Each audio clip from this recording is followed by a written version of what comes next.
In chapter 3, Krishna also discusses about the concept of yajna, sacrifice, and he also talks about lust, and to do what one wants, that is actually a symptom of lust. And how to overcome lust?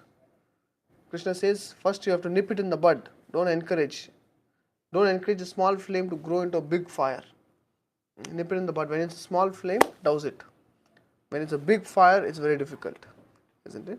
Then one other way is to regulate the senses. You cannot say no to sense object immediately, but you regulate them. And other ways to develop transcendental knowledge, which actually leads us to fourth chapter, transcendental knowledge. Chapter 4, transcendental knowledge. In this chapter, we understood now this knowledge is not ordinary knowledge, cannot be studied like ordinary knowledge.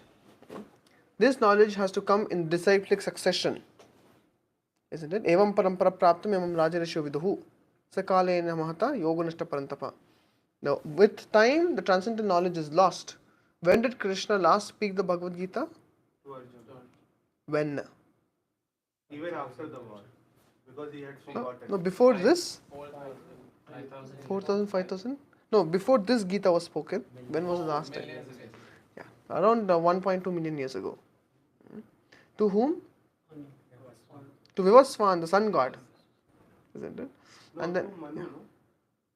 no? No, first he spoke to Vivaswan, and Vivaswan spoke it to Manu, and who spoke it to Ikshvaku.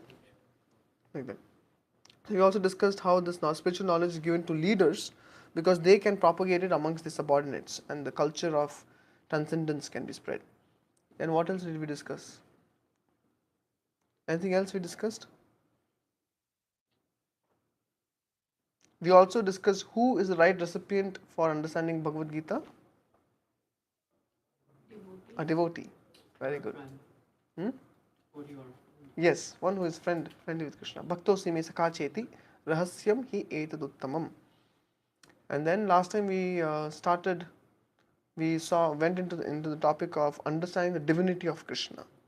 So henceforth, I mean, especially the aspect of understanding divinity of Krishna is not very easy to understand, because in our experience, our experience is different from Krishna's experience. Our experience of this material world, we look at some subject, we get attracted. Krishna doesn't get attracted.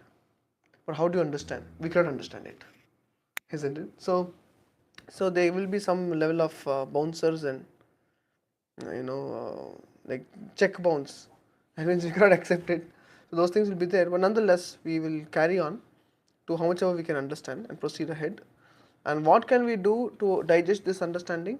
What Krishna is speaking in the Bhagavad Gita? Practically, what can we do in our day-to-day life? Because we're going into deeper and deeper topics.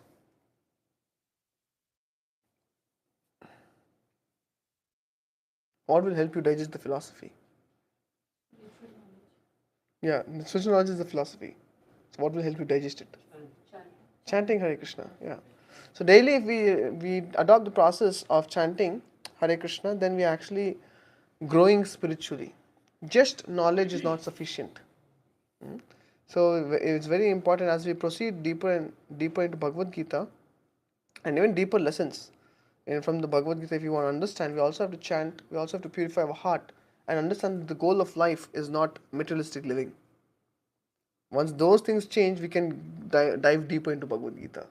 Otherwise, on a shallow surface of an ocean, you only get fishes. But if you dive deep into an ocean, you can get pearls. How many of you are happy and satisfied with fishes? Yeah. Yeah? No. On the shallow, if you just, on the surface of the ocean, if you don't go deep, what will you get? Fishes. Isn't it? Just put your hand, you'll get a fish. But if you go deep into the ocean, what will you get? Pearls and navaratnas. These things you will get. So we want the pearls of wisdom which can transform our life. We're all looking for a change because we all want to live for the better, make our lives better, isn't it? So for that to happen, we have to put the knowledge into practice, put the philosophy into practice. Only then we can understand it. Now we'll go to our verse number. We'll just go through 5, 6. This is just Krishna explaining how What is his nature? Shri Bhagavan Uvacha Bahuni me vatitani Janmani tava charjuna Tanyaham Veda Sarvani Natvam Veta Parantapa. Can someone read?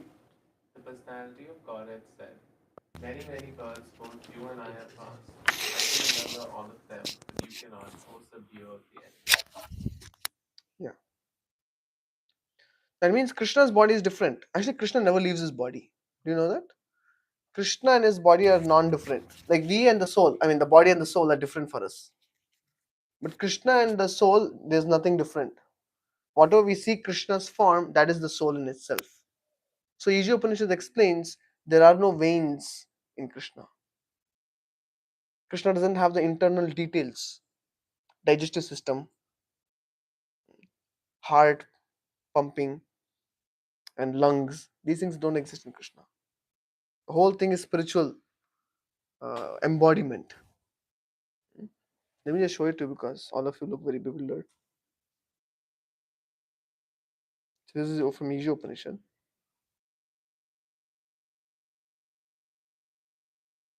The 8th verse. Let's see. Yeah. Want to repeat? Saparyagach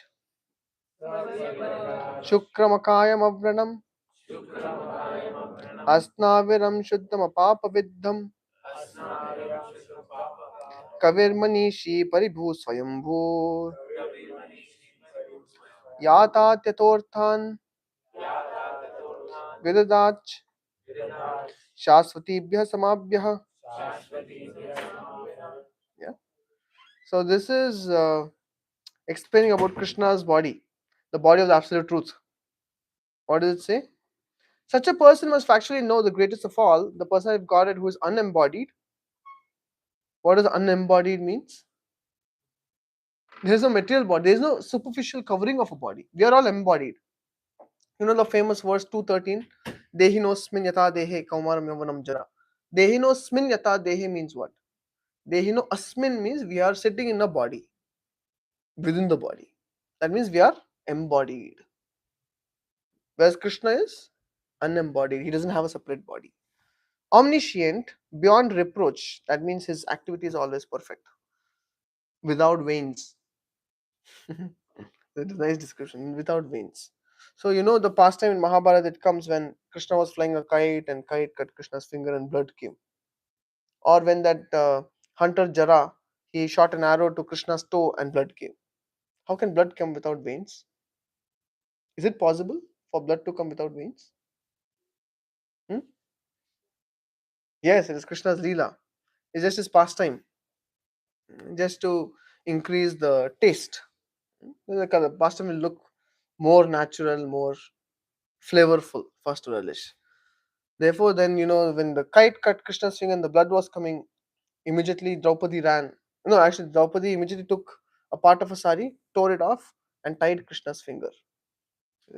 So this is just a pastime to where devotees and Krishna can reciprocate. Therefore, the blood came.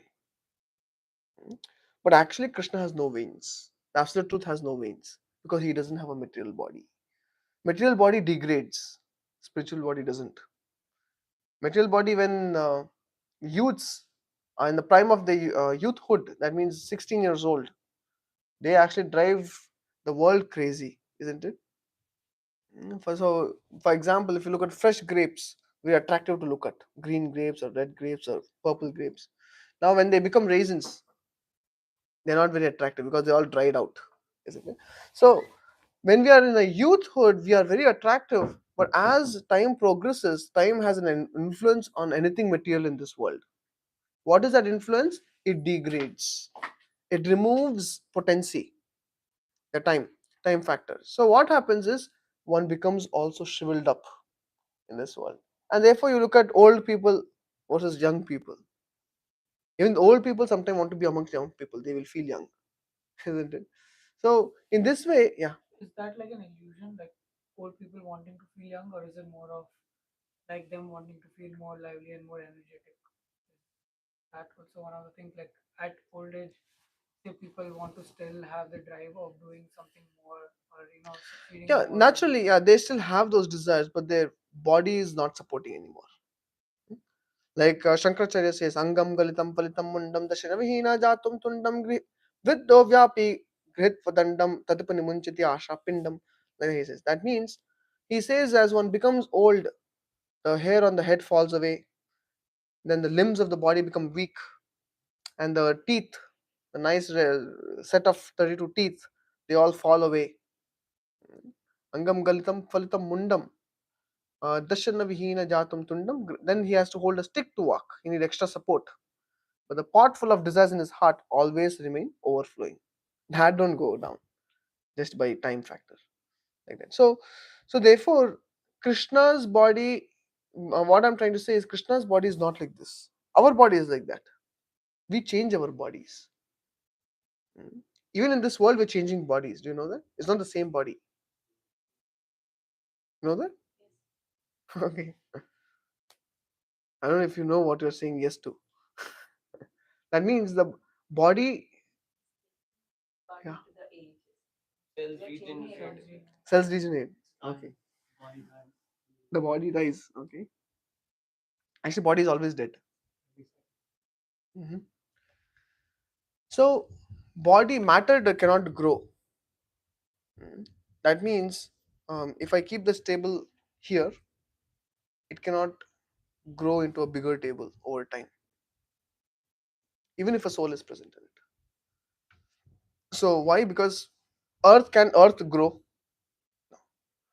or any of the element, fire is dead, earth is dead, water is dead, air is dead, ether is dead. Then what is growth? How can fire not grow?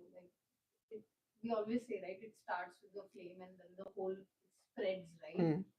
But if it has a catching substance, then only, right? That's what you're saying. When No, you say so fire cannot grow? growth means the with respect to its elemental nature. That means it doesn't reach. Sorry. Yeah, just take one aspect of one element of fire. It cannot grow. I know what you're saying is, if you put something it can catch up to, then But it it can needs something grow. on its own. It will not grow. Is Mm. that the point? Mm. I mean, it can expand. I would call it expansion than growth. Mm. Anyway, basically, the material elements cannot grow. Mm. For you can look at anything which is material. For example, the iPhone that cannot grow. The gadgets cannot grow. The ground cannot grow. The brick cannot grow. Nothing in this world grows. Anything which is material. So, how is it that the body is growing? Of course, the modern medical understanding is the cells multiply and etc. etc. Those things happen. But actually, in the Vedic scriptures, is explained. Actually, the soul keeps getting newer and newer bodies. You know that cartoon?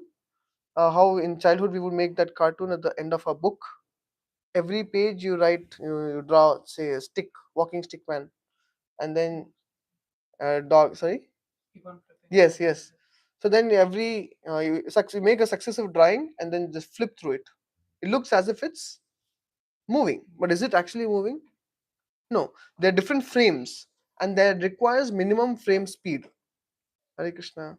Now, without the minimum frame speed, you will understand that it is actually it is not moving. It's actually different frames. But with a certain minimum frame speed, if you acquire, then you feel that it is moving, and it's called as cartoon. That's how cartoons were made, with frame speed. So similarly, the Vedic scriptures explain that for us, the material body is continuously awarded. So we are the soul, the subtle body, and the material nature is constantly giving us one body. So we are childhood body. Then there is, adolescent body. Then there is adult body, old age body. So of course, the bodies are continuously being awarded by material nature. So and it is done at such a speed that we feel the body is actually growing. Isn't it? So therefore, the matter cannot grow. Mm. So matter only degrades. Degrades means, okay, that means over time what happens is, whatever potency we have with respect to our how smart we are, how well we can speak, how well we can converse, how agile our body is, everything reduces with time. But Krishna's body is not like that. It is given, the description of Krishna's body is given while Krishna was present in battle of Kurukshetra. He was 125 years old, but he was looking like 16-year-old. Because Krishna's body is always young, spiritual. So therefore it is said here without veins, that is, there is no blood, there is no secretions, there are no. Is that the same thing with the spiritual body, that it's never going to age and everything? Correct, even our spiritual body, yes. See. And there are no secretions, there is no, whatever, all the process of the body requires many things to happen. None of these things actually exist in Krishna's body, in a spiritual body. Is only made up of Satchit Ananda. So therefore it's said without veins. It is pure and uncontaminated. That means Krishna can come to this world but is not affected. Yeah. So this is the description given about Krishna's body in Ishopanishad. I wanted to show you that. So therefore, we are changing our bodies, but Krishna never changes his body. In this material world, we are, the law of transmigration. We are getting body after body. So Krishna is telling Arjuna, many births we have come to this world again and again for performing pastimes. But you have changed your body, and therefore you cannot remember. Whereas me, I have not changed my body. I have the same body. Is it understandable or no?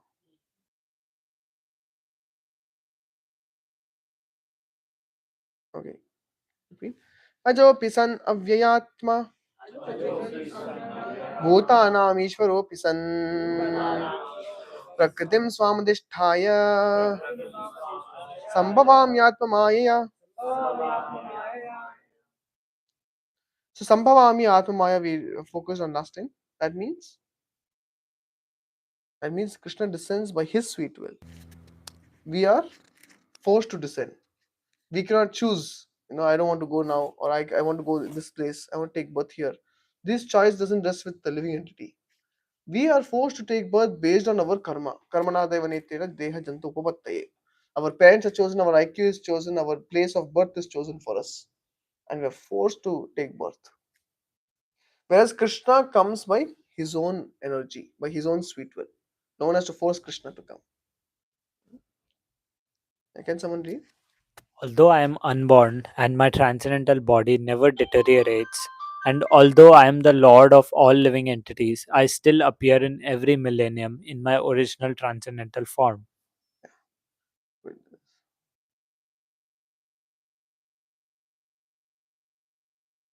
So you might feel now the philosophy is getting a little strong. But without the understanding of philosophy, then we cannot understand who Krishna is. Yada yada hi dharmasya Yada yada hi dharmasya glanirvavati bharata glanirvavati bharata abhyuttanam adharmasya abhyuttanam adharmasya tadatmanam sujamyaham. tadatmanam srajamyaham. Translation. Whenever and wherever there is a decline in religious practice, O descendant of Bharata, and a predominant rise of irreligion, at that time I descend myself. So Prabhupada says the word Sujami, and we will not go too deep, it will become not digested. Okay. Anyway, you know this verse, very famous. Yada yada dharmasya. Paritranaya sadhunam vinashaya च दुष्कृताम धर्म संस्थापनार्थाय संभवामि युगे युगे. To deliver the poise and annihilate the miscarnates miscreants, as well as to re-establish the principles of religion, I appeared millennium after millennium. Krishna keeps appearing in this world.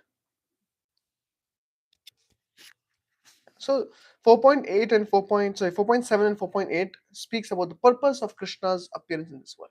Yeah. Millennium means yuga. We have this like 1,000 Yeah. Get it? Yeah, it's yuga, millennium. And therefore yuge. I don't know if English has the right word for it. So we say millennium. Yeah.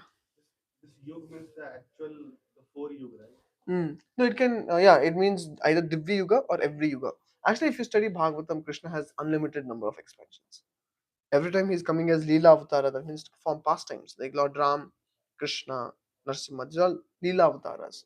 He also comes as Manvanta Avatara, that means to manage a Manvantara. So, like that, basically, he comes as different avataras. What's a mantra? Hmm? What's a mantra? I'm only afraid it doesn't go as a bouncer. I don't want to go too technical.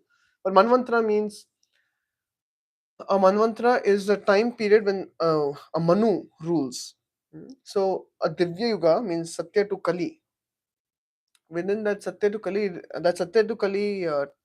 is called as one Divya Yuga, and 1,000 such Divya Yugas makes 1 12 hour of Brahma, one daytime of Brahma.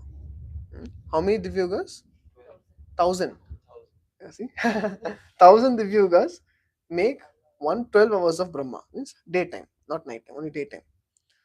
Now in that 1,000 12 hour set of Brahma, there totally 14 Manus rule that period. Manu is a person or Person. So Krishna incarnates as one person. He's one of his avatara is Divya Manus. He comes as Manus and runs the period. And there 14 means each Manu rules for 1,000 by 14, which is about 71 yugas.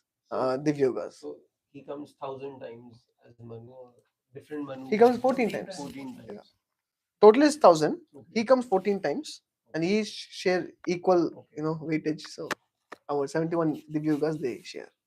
So there's Manvanta Avatara, and there are many other type of avataras. So far, how many times he came? Like number of things? Well, this is said to be this Chaturmukha Brahma's 51st year, and Vaivasvata Manu is 7th Manu. 7th Manu. So you have to do the math. 51st year of Brahma and 7th Manu. And that also within that there's 28 some days also there. Since the creation of this universe. And The Shastra gives this info. okay, so it's just for this universe. This universe, and there are unlimited number of universes. Depending on the size of the universe, the number of the Brahmas have those number of heads.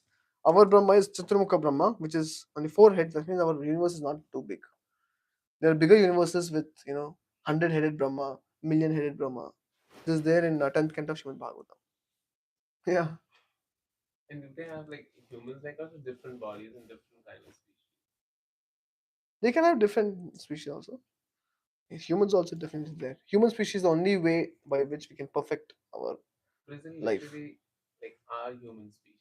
What do you mean our human species? Like people like us over there in other universe. I'm not sure if there's Adok's part 2. If that's what you mean. No, I mean like humans, like the way we see Human humans being. on Earth. Yeah, 2 hands, 2 legs. Really? And what if someone wants to get a rebirth in that universe? How can they do that? Why do you want to? It's nothing great. The same thing. Oh, it's the same. Yeah, nothing. I mean, if the soul dies, is it possible? Soul cannot die. I mean, if the human dies, like, are we born in this universe, or is it possible for us? It could be anything depending on our desire and deserve. So What? is it Yeah. possible to be born in different timelines too? Yes. Like in 1940? It is possible in the next some other universe, in some other timeline, some other day of Brahma. Those things are possible. Like you die in Kali Yuga and be born in next Kali Yuga.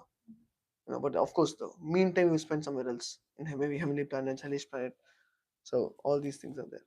So soul is continuously occupying bodies and experiencing happiness and distress in this world. Can someone know what body they had before this? I mean, there are some ways like hypnotic retrogression, and some ways some Babas claim that they can show you one. I don't know. I don't think so. Yeah, you had. So here Krishna tells us why Krishna descends to this world. Why Krishna descends? First one is Paritranaya Sadhunam. That means to protect. Yeah. Yeah. To protect. Paritranaya sadhunam. Trayate means to protect. So yeah. So first one is protect the devotee sadhunam. Vinashaya cha dushkritam. That means to destroy the evil. And then dharma samstarpanarthaya, to re-establish dharma in this world. Krishna comes yuga after yuga. That means in this world, you can understand material world is such a place is like always a downward flowing river. You put anything in this world, it degrades. Culture degrades. Like someone was saying, Gandhi was asked, "What do you think about Western civilization?" He said it is a good idea. Have it sometime in the future. That means there's no civilization. Why? Because of course, in though many years ago, thousands and thousands of years ago, at least in Dwapar Yuga, Vedic culture was prevalent across the globe. But over time, it degraded, only limited to the Indian subcontinent boundary. Of course, by Sri Prabhupada's mercy, again, it's growing across the globe. But you see, everything in this world degrades, isn't it? So whenever, as it degrades, whenever there's a need, Krishna comes. Krishna descends in this world in different avatars. If Krishna doesn't descend, he sends his devotees, isn't it? Like there's Madhvacharya, Ramanacharya, Shankaracharya for different kind of purpose, or Vishnu Swami, and so many saints. Like 15th to 16th century is called as the Bhakti movement. Saints across India. In Karnataka, you had Purandradas, Kanakadas, Raghavendra Swami, and so many others. In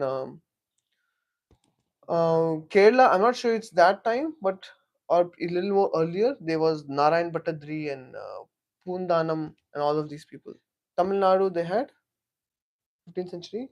Who was there? Okay, in Andhra Pradesh, Telugu speaking area, because Andhra Pradesh and Telangana, that time was the same thing. Telugu speaking area, there was Tyagarajaru. In Gujarat, there was Narsim Mehta. In North, there was also Mirabai. Mirabai is from where? Rajasthan. Rajasthan, there was Mirabai, isn't it? And East, in Bengal area, you had Chaitanya Mahaprabhu. And in the northern India, you had Ramdas and Tulsidas, so many other people. So basically, there was the Bhakti movement. So why is that Bhakti movement there? Why all devotees came at the same time? So whenever Krishna sees that there is a descent in the Vedic culture and tradition, then he sends his devotees to repropagate the Vedic culture. So therefore, Dharma Samstharpanarthaya Sambhavami Yuge Yuge. Did we read this? Yeah, Prabhu read.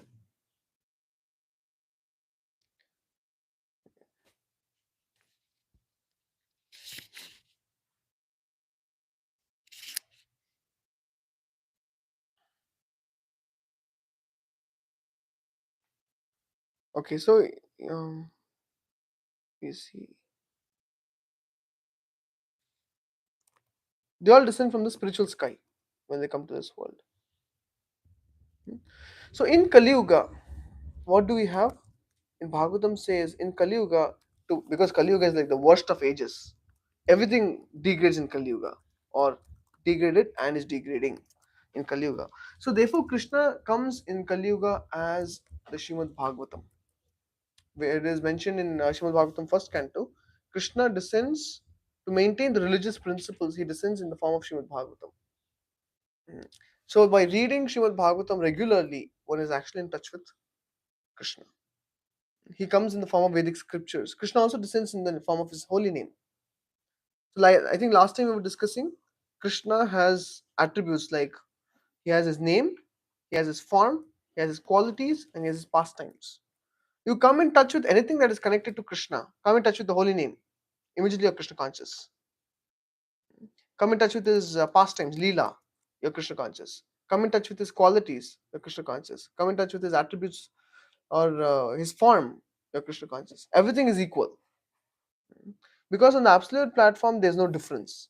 Like if someone says, Prabhu, I can only clean the floor, I cannot do any other service. Cleaning the floor for Krishna is equal to someone worshipping deities on the altar.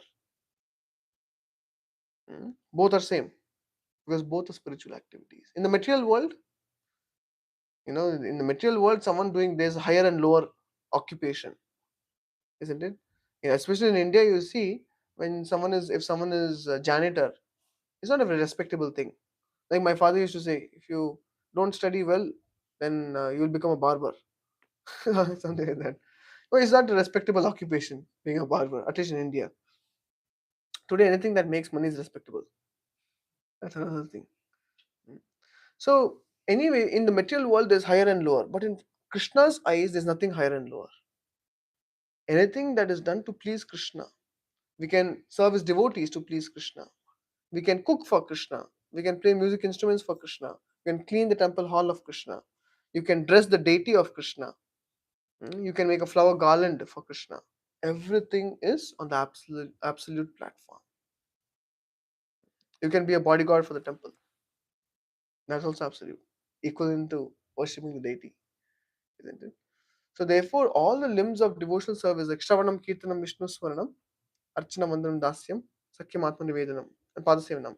So these are 9 limbs of devotional service, and all of them on the same platform in Krishna consciousness. So therefore, Krishna has become so magnanimous, he's allowing his devotees to somehow or the other connect with him. Somehow or other. Only our problem is we may not be able to connect with him.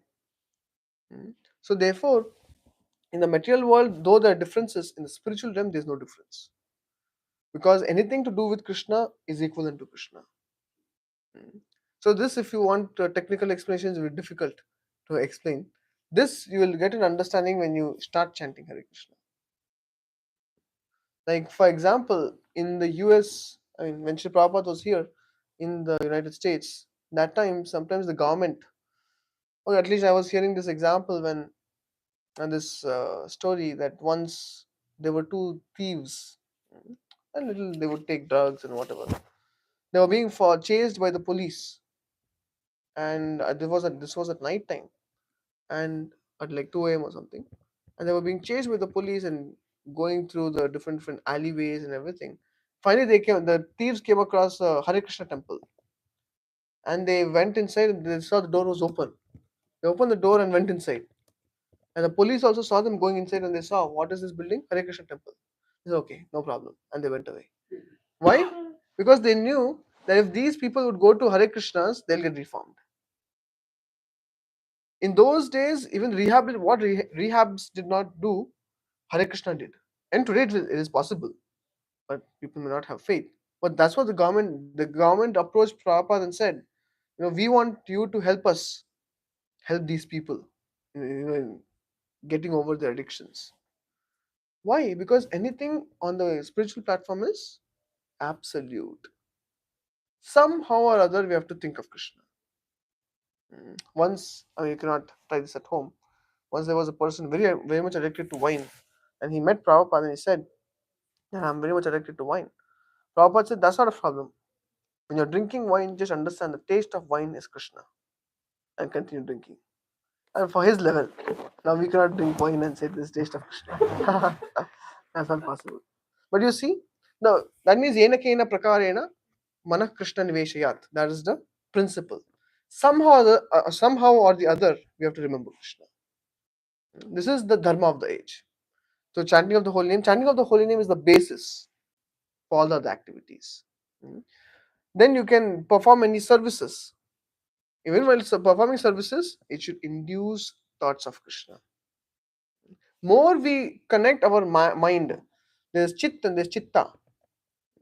Chitta means contaminated mind. Chit means uncontaminated mind. So chitta, when you put chitta and Krishna together, what happens? Contamination gets cleansed away. Wherever you put, see, Krishna is like a, what you can say, what is the popular bleach or detergent brand here? Lysol. Okay. Clorox. Okay, Clorox. Krishna is like 1,000 times Clorox or 1,000,000 times Clorox. You put Krishna somewhere, immediately he starts cleansing, disinfecting. You put Krishna in our mind, immediately mind gets cleansed. Put Krishna on your senses, that means engaging in Krishna seva. Senses get cleansed. Like if someone likes to eat a lot, eat Krishna prasada, immediately your taste for outside food will go away. Like many people they wonder how are the devotees saving so much. Like when I was studying in NIT Surathkal, We used to have student center where we all the like-minded student devotees, we stay together, we get up early, we have a lifestyle set over there.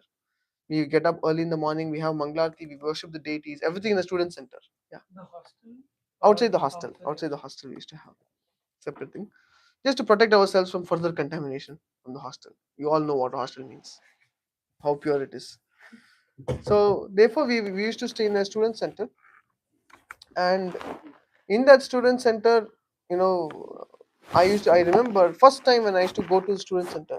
Why did I start going? Because I saw the people, they were very pure. Two things, they were very pure and they were also very smart. But they were also very pure. And purity attracts. So therefore I would go regularly, and then I would take prasadam which was cooked there. And they would cook simple prasadam, rice, dal, sabji, chapati.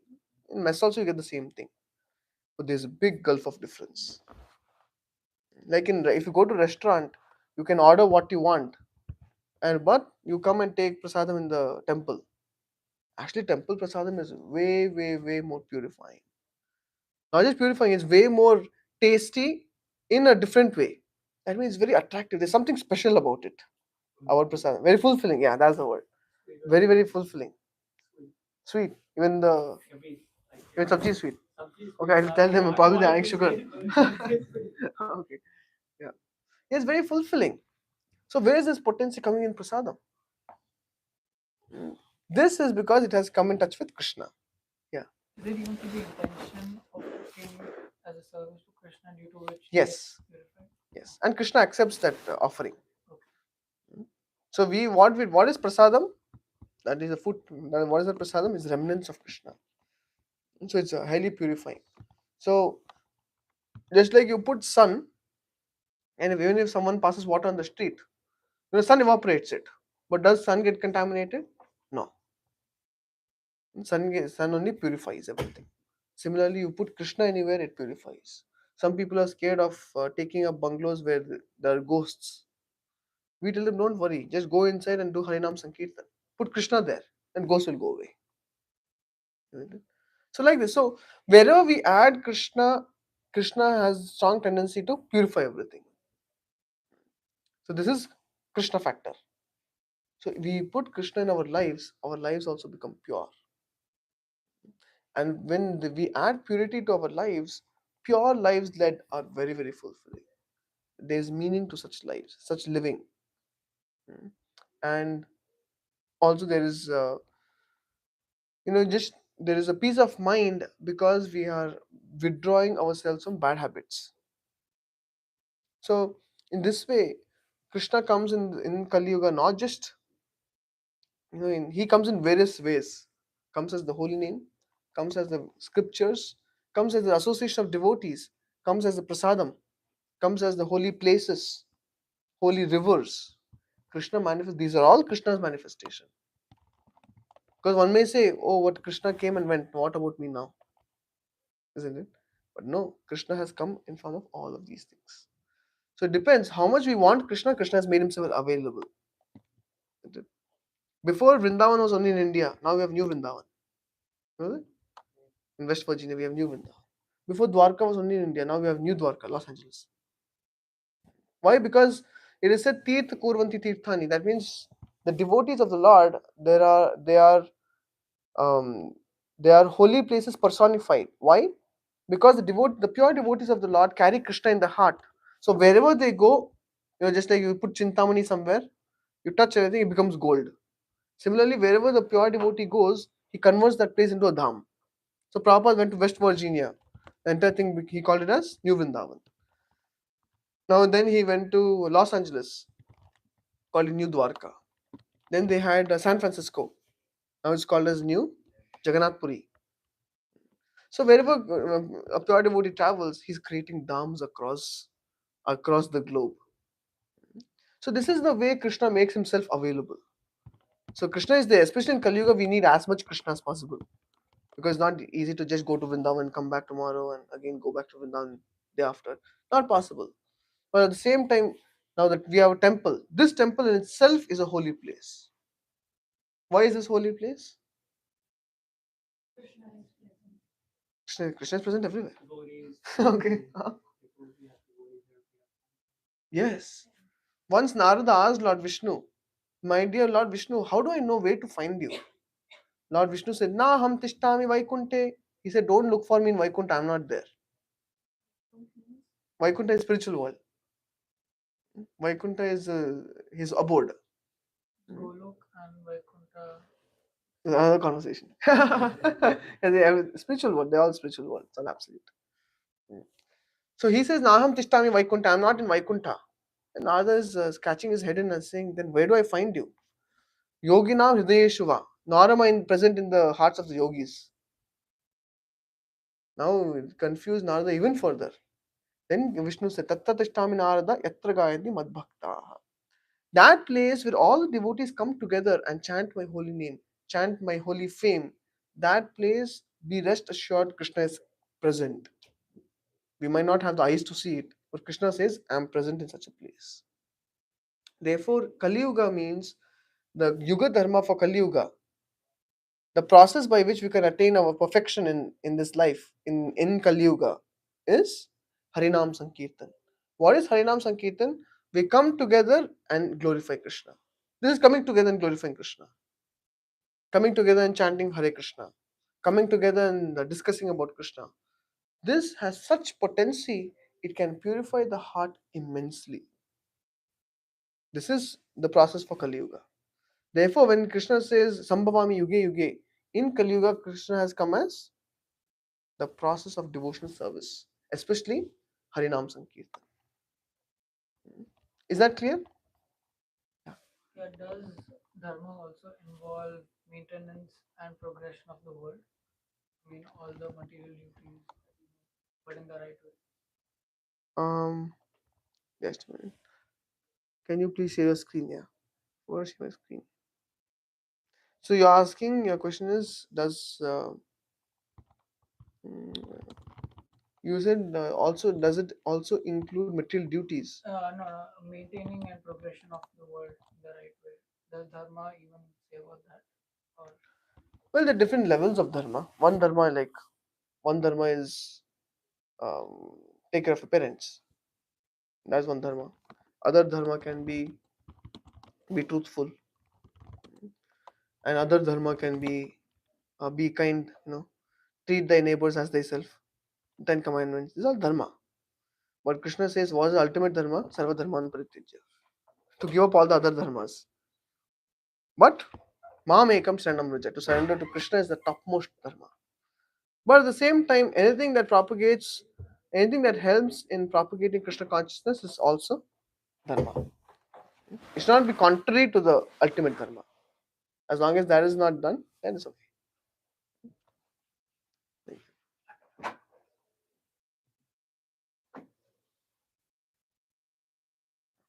Can you repeat after me?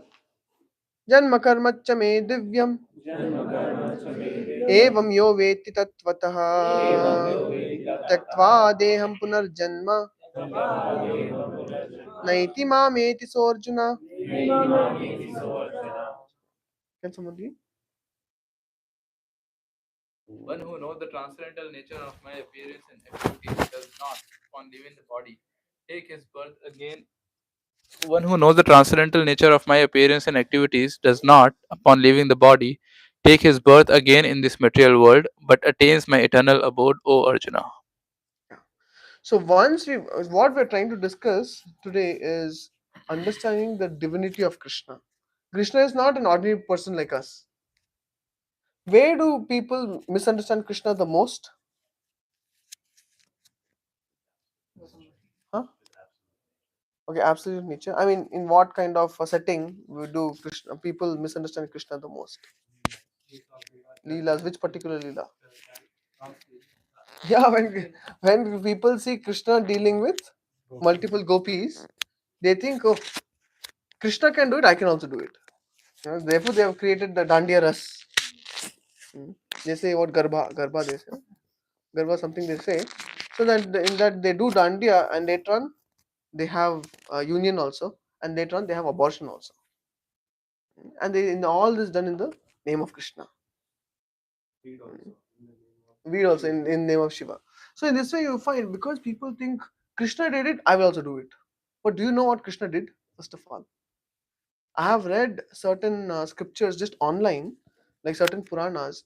There are certain Western authors who actually comment and translate, and it's a complete mistranslation of the text. I read Brahma Vaivarta Purana. In the Brahma Vaivarta Purana, there are pastimes of Radha and Krishna, and the gopis, and all those things are there. So when I read this Western author, because I was just looking for some Purana, I just wanted to see what does this Purana say. So this Western author was giving the translation, and he has given such derogatory. Is like, if you read that Purana, his translation is like reading some 18 plus magazine. Basically, he has made so sensual and so everything. Then I was bewildered reading. I thought, what kind of text is this? Naturally this will not be purifying. But later on, I heard some classes and everything. Then I understood, actually it depends on the person who translates. He had mistranslated everything, and he's putting his conception. So in this way, you find people. It is called as Atmavan Manyate Jagat. People judge others based on their level of consciousness. There's when a thief was running away from police. So he came across a tree, and in front of the tree, a man was lying down, offering obeisances to the tree. So what did this thief think? He felt, this poor fellow, probably he had been running away from a police, and now being tired, he's lying down in front of the tree, and he went away. Why did he think like this? Well, he himself is running away from thief, so he feels everyone else is a thief in this world. We ourselves have lust, and we think Krishna also must be lusty, isn't it? I'll show you one verse from Srimad Bhagavatam. I think in third canto Srimad Bhagavatam it is said that only Narayana is free from lust. It is said, mentioned. So then why is Krishna performing these pastimes? That is another thing. So first of all, I'll just mention quick points. First is the gopis whom Krishna dances with. They were Rishi Munis in Ram's pastime. Do you have any problem when boys dance together? No. Correct, no? So Krishna, just imagine Krishna is dancing with Rishi Munis. When Lord Ram and Sita, they went to forest in the previous age when they had appeared, that time many Rishi Munis, they saw this beautiful interaction between Ram and Sita, and they said, we also can take female forms. Please interact with us. Lord Ram said, I've taken Ekpatni Vrat. So next time you come as gopis, I'll come as Krishna. That time we'll interact. Sorry?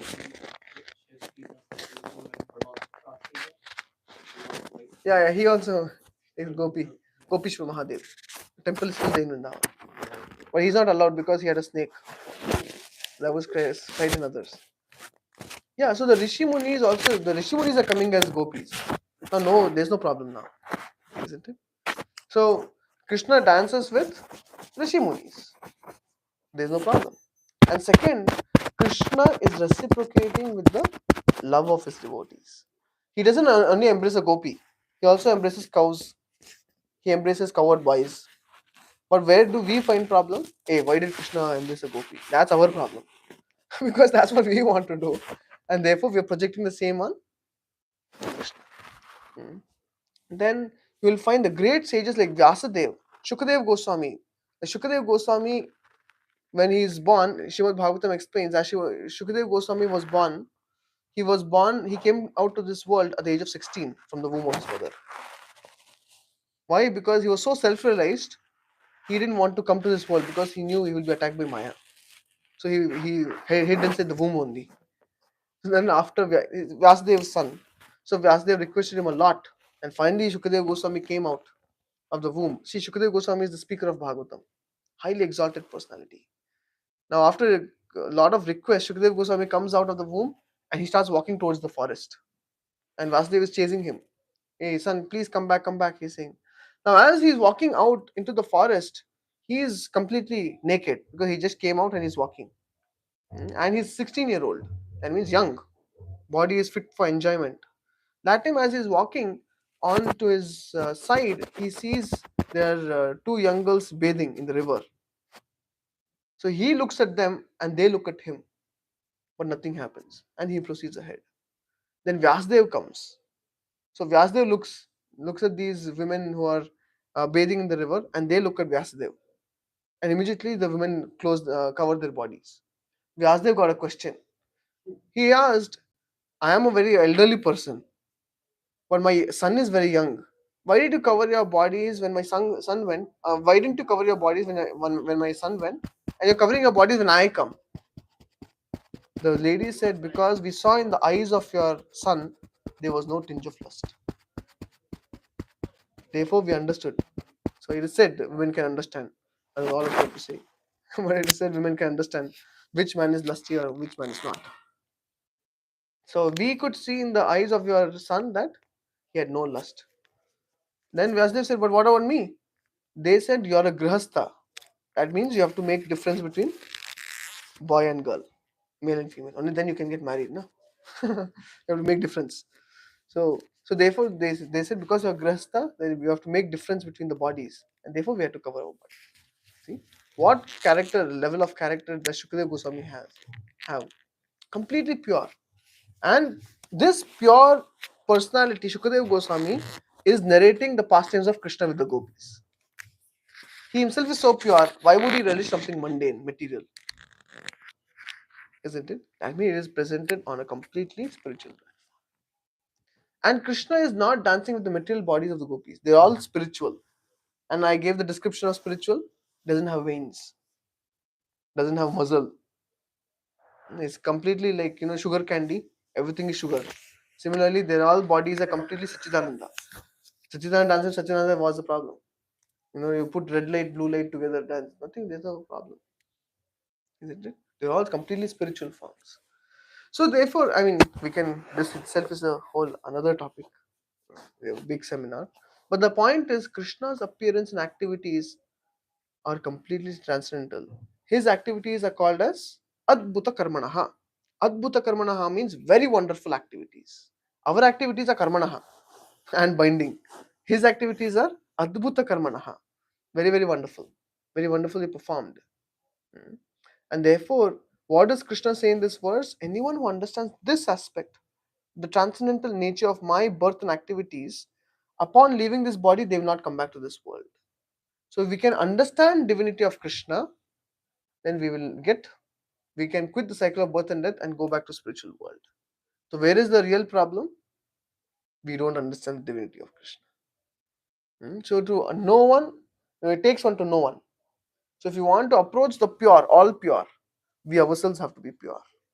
And therefore, there is chanting of Hare Krishna, and there is a stress on purifying our mind, the rules and regulations. Till the time our minds are haunted by lust, anger, greed, we cannot get Krishna. So you have two choices, Krishna or Maya. What do you want? Who said Krishna? Okay, good.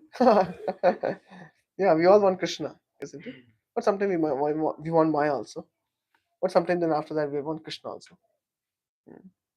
So, and that's where the struggle is for a devotee in making that choice. But this is one of the most important verses of to understand transcendental nature, spiritual nature of Krishna's birth and activities. The further aspects, like anyway, we'll discuss next time. Next week we are out of station, so next week we will not have the Gita class, but we will have Gita class next week. Or maybe I'll let you know if I can find another speaker. They can. Okay. So anyway, we went long, but talking about the divinity of Krishna is always nice. Hare Krishna. Maybe next time we'll talk about further aspects of divinity of Krishna. We'll pause here.